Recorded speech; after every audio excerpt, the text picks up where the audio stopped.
ভারত পাকিস্তান সীমান্তে ফের উত্তেজনা। মঙ্গলবার মধ্যরাতে পাকিস্তানের মিসাইল ছোড়ে ভারত। এর পাল্টা জবাবে ইসলামাবাদ হামলা চালায় ভারতীয় সেনা সদর দপ্তরে। পরিস্থিতি দ্রুতই রূপ নিচ্ছে সংঘাতে।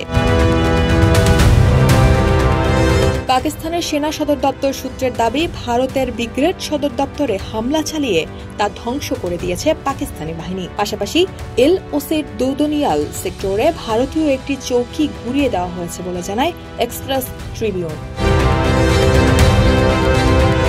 এর আগে ভারত চালায় অপারেশন সিন্দুর।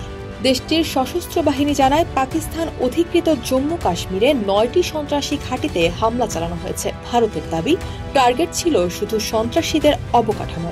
এই অভিযানে কোনো পাকিস্তানি সেনার উপর হামলা হয়নি, বরং হামলার পরিকল্পনাকারী ঘাঁটিগুলো ছিল লক্ষ্য। পাকিস্তানের ডিজিএফআই প্রধান জানান, ভারতের হামলায় অন্তত 3 জন নিহত হয়েছেন, আহত হয়েছেন 12 জন।